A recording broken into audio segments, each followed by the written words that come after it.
آپ کو بات کرنے کا حق نہیں ہے؟ بالکل ہے. کس کے ساتھ؟ ساری دنیا کے ساتھ. نو. آپ کا وکیل پاکستان ہے. ہمارا کوئی وکیل نہیں ہے. آپ خود اپنی جنگ لڑیں گے. ایگزیکٹلی. آپ خود لڑ رہے ہیں، یہی وجہ ناکام ہے. ناکام نہیں، اگر ناکام ہوتے تو پھر چھوڑ چھاڑ کے کچھ اور کر رہے ہوتے. اگر پاکستان ہمارا وکیل نہیں ہے اور ہمیں اجازت نہیں ہے کہ انٹرنیشنل فورم پہ یونائٹڈ نیشن میں جا کے بیٹھ کے بات کر سکیں تو پھر کیا ہوگا؟ دیکھیں، بات یہ ہے کہ بنیادی طور پہ آپ کا پولیٹیکل پریشر جو ہے وہ دنیا کو مجبور کرتا ہے. ابھی بھی جنگ لڑی جا سکتی ہے. بالکل لڑی جا سکتی ہے. بھارت کی کس فلم میں آپ کے والد صاحب کا کردار دکھایا گیا؟ مجھے صحیح پتہ نہیں ہے. یہ قوم پرست پاکستان کو گالیاں کیوں دیتے ہیں؟ گالی تو کسی کو بھی نہیں دینی چاہیے. غلط کرتے ہیں، ایسا کرتے ہیں. اگر کوئی کرتا ہے تو انڈیویجول کرتا ہے، آپ اس کو ساروں کے حوالے سے جو ہے نا وہ ڈسکرائب نہیں کر سکتے. جن قوم پرستوں کو اپنی ہی ماں جیسی ریاست ووٹ دینے کا حق نہ دے، ان کو بھارت کیوں آزادی دے گا؟ دیکھیے، بات یہ ہے کہ ہم یہی تو کہتے ہیں کہ ہمارے جو فنڈامنٹل رائٹس ہیں وہ انڈیا اور پاکستان دونوں دیں. مہاراجہ رنجیت سنگھ کا پھر دور اچھا نہیں تھا؟ میرا خیال ہے کہ ماضی میں جانے کی ضرورت نہیں ہے. آپ کے والد کی جماعت کا نام کیا تھا؟ محاذرہ شماری ان کی سیاسی جماعت تھی اور نیشنل لبریشن فرنٹ ان کا اس جماعت کا عسکری ونگ تھا. کیا یہ درست ہے کہ مقبول بٹ شہید صاحب نے گن لے کر گوریلا وار کا آغاز کیا اور اس آر سے اس پار چلے گئے؟ دیکھیے، ہم اس کو گن سے تعبیر نہیں کرتے، ہم اسے کہتے ہیں کہ گوریلا وار. ان کی خواہش تھی کہ کشمیر بنے خود مختار. جی جی. آج تک کیوں پوری نہ ہو سکی؟ دیکھیے، بات یہ کہ یہ ہمارا ایک قومی حق ہے کہ ہمیں ہماری ریاست جموں کشمیر جو ہے اس کو ایک آزاد اور خود مختار ریاست بننا چاہیے. تو ہندوستان اور پاکستان دونوں جو ہے بنیادی طور پہ نہیں چاہتے کہ جموں کشمیر جو ہے ان کے درمیان ایک خود مختار ریاست بنے. پاکستان اور ہندوستان دونوں نہیں چاہتے؟ دونوں نہیں چاہتے. پہلے کون نہیں چاہتا؟ پہلے اور دوسرے کی بات نہیں ہے، دونوں نہیں چاہتے. تھوڑا ظالم کون ہے؟ میرا خیال ہے کہ اس کو اس طرح سے ڈسکرائب کرنے کی کوئی ضرورت نہیں ہے.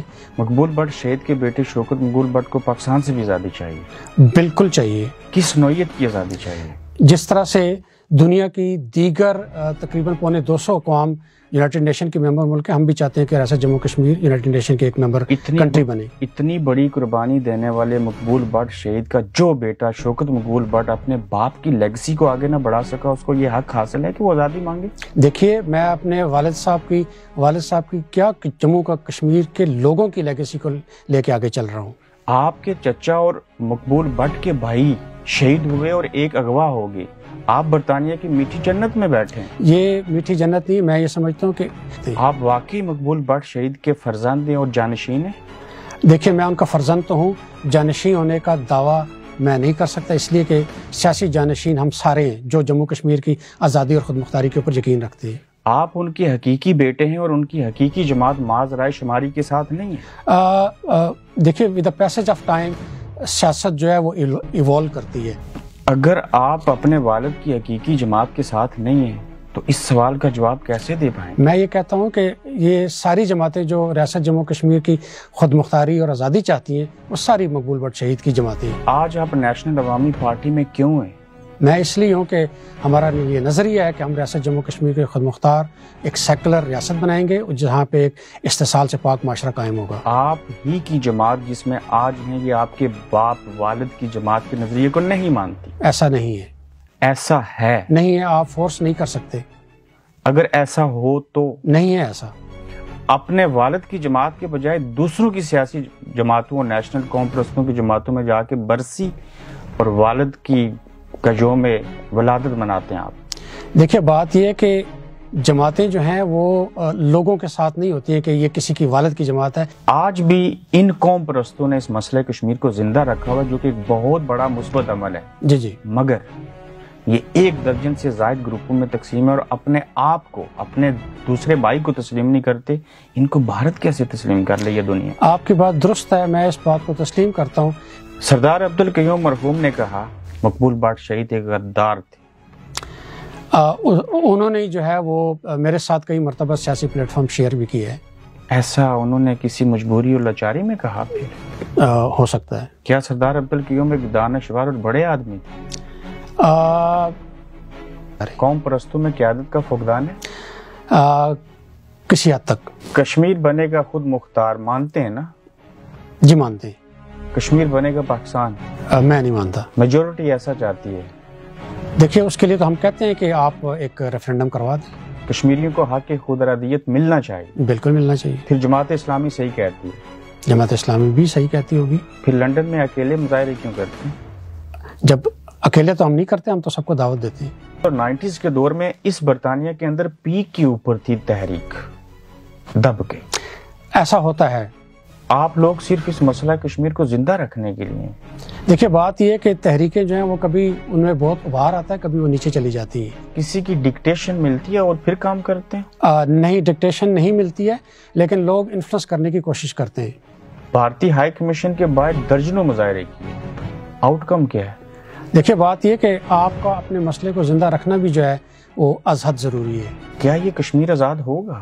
ضرور ہوگا. پہلے کس سے ہوگا؟ دونوں سے ہوگا. یہ امید کی کرن اب بھی باقی ہے، اسی لیے تو ہم اس میدان میں. اگر آپ کو آزاد کشمیر میں الیکشن لڑنے کی اجازت نہیں ہے تو کس کو ووٹ دیتے ہیں؟ یہ جو امانت ہوتی ہے. جی میں تو ووٹ نہیں دیتا. آپ کے فالوورز بھی کسی کو نہیں دیتے؟ اب تو ہماری جماعت لڑتی ہے. اپنے طور پہ الیکشن لڑتے ہیں؟ جی جی. کتنے دڑے ہیں نیشنلسٹوں کے؟ دڑے تو نہیں ہیں، پولیٹیکل پارٹیز ہیں، اور میرے خیال میں 7-8 تو ہیں. کشمیر بنے گا پاکستان اور کشمیریوں کو ملے حق خود ارادیت اور کشمیر بنے خود مختار. یہ کتنا بڑا تضاد ہے؟ کوئی تضاد نہیں، اس لیے کہ ہم یہ سمجھتے ہیں کہ اگر آپ کے پاس اختیار نہیں ہوگا اپنے فیوچر سٹیٹس کو متعین کرنے کا. کیا آپ کو چائنا سے بھی آزادی چاہیے؟ یقیناً ہماری ریاست جس کے قبضے میں ہوگی ہم سب سے چاہیے. اکیلے قوم پرست اور 3 ریاستوں سے جنگ لڑ رہے ہیں. دیکھیے بات یہ ہے کہ ہمیں توپ و تفنگ کی ضرورت نہیں ہے. دنیا کی جتنی آزاد قومیں ہوئی جنہوں نے آزادی حاصل کی، ان کا ایک نظریہ تھا، ایک نعرہ تھا، ایک ایجنڈا تھا اور یونائٹ تھے. ہم ایسے نہیں ہیں. دیکھیے یہ with the passage of time قوموں کو صدیاں لگ جاتی ہیں، اور پھر ایسی قوم. آپ کے والد نے شہادت دے کر حقیقی منوں میں دنیا سے چلے گئے اور آزادی کی تحریک چلائی، مگر آپ یہ بات مانتے ہیں کہ مسئلہ کشمیر کے اوپر بھی سیاست کی گئی؟ دیکھیے یہ تو ہوتا ہے. کون کرتا ہے؟ یقیناً جو آپ کے اوپر انفلوئنس کرتے ہیں. آپ کے والد کے پھانسی دینے کے اس کاغذات کے اوپر کس چیف منسٹر نے دستخط کیے تھے؟ فاروق عبداللہ نے. کیا کہیں گے ان کے لیے؟ دیکھیے بات یہ کہ میں اس حوالے سے کوئی ایسی بات نہیں کرنا چاہتا کہ فاروق عبداللہ صاحب نے زبردستی دستخط کیے. یقیناً فاروق عبداللہ صاحب قصوروار نہیں ہے آپ کے والد کو پھانسی دینے میں؟ قصوروار ایسا تو کہہ سکتے ہیں اس اعتبار سے کہ جب آپ اس نظام کو قبول کر لیتے ہیں تو پھر آپ کا قصور تو ہوتا ہے. فاروق عبداللہ قصوروار ہیں آپ کے والد کی پھانسی میں؟ جی جی. یہ جو ٹکڑوں میں تقسیم ہے قوم پرست، ان کو کبھی جوڑنے کی کوشش کی؟ جی کئی مرتبہ. کون نہیں مانتا؟ میرا خیال ہے کہ کسی کو پن پوائنٹ کرنے کی ضرورت نہیں ہے. کیا یاسین ملک صاحب کے ساتھ زیادتی ہوئی؟ بالکل ہوئی. ان کے لیے آواز اٹھاتے ہیں؟ بالکل اٹھاتے ہیں. اور کتنی قربانیاں دینی پڑیں گی؟ دیکھیے یہ تو اس کو آپ کیلکولیٹ تو نہیں کر سکتے ہیں، لیکن قربانی تو بہرحال دینی پڑے گی. آپ کی اور ہماری جو سیاسی قیادت تھی، جو قوم پرستوں کی خاص کر قیادت تھی، وہ تو مٹ گئی. ایسا نہیں ہے. آخری بار کب ملے تھے والد سے؟ 76 میں. والد صاحب سے خط و خطابت ہوتی تھی؟ جی ہوتی تھی. آج وہ کہاں مدفون ہے؟ تہاڑ جیل نیو دہلی میں. جب آپ کو یہ خبر ملی کہ میرے والد مقبول بھٹ کو پھانسی دے دی گئی تو وہ کیسے لمحات تھے؟ یقیناً وہ ایک کربناک صورتحال تھی. والد صاحب کے وہ خطوط کبھی جیل سے ملے آپ کو؟ جی بالکل ملے. وہ آپ کو خط لکھتے رہے؟ جی جی. آخری بار کیا لکھا انہوں نے؟ چونکہ اس وقت ہماری ایج جو ہے وہ اتنی زیادہ نہیں تھی، تو چونکہ ہم اسٹوڈنٹ تھے. دنیا کی ایسی کون سی انسانی حقوق اور عدالت سے آپ نے رجوع کیا کہ مجھے باپ سے مرنے کے بعد ملنے دیا جائے؟ ایمنسٹی وغیرہ سے کئی مرتبہ ہماری بات چیت ہوئی، لیکن بھارت نے کبھی کسی کی نہیں سنی. آج بھی چاہتے ہیں کہ والد کی قبر کے اوپر ملنے کا اجازت نامہ ملنا چاہیے. یہ تو ہمارا بنیادی حق ہے. یہ کون نہیں دے رہا؟ ہندوستان سرکار. آپ کتنے بھائی ہیں؟ ہم 2 بھائی اور ایک ہماری بہن ہے. آپ کے والد کے لاکھوں چاہنے والے ہیں، لیکن آپ تو میٹھی جنت میں آگے برطانیہ میں بیٹھ کے. دیکھیے بات یہ ہے کہ برطانیہ میں نہیں سمجھتا کہ ایک میٹھی جنت ہے. میں اور یہیں بھی رہنا چاہتے ہیں؟ نہیں، میں یہاں رہنا نہیں چاہتا. میں سمجھتا ہوں کہ ایک مخصوص ٹائم میں یہاں ضرور گزارنا چاہتا ہوں. کہ یہ کام تو آزاد کشمیر میں بھی ہو سکتا ہے. آزاد کشمیر سے بھی ہو سکتا ہے، اس میں کوئی شک نہیں ہے. لیکن آپ اگر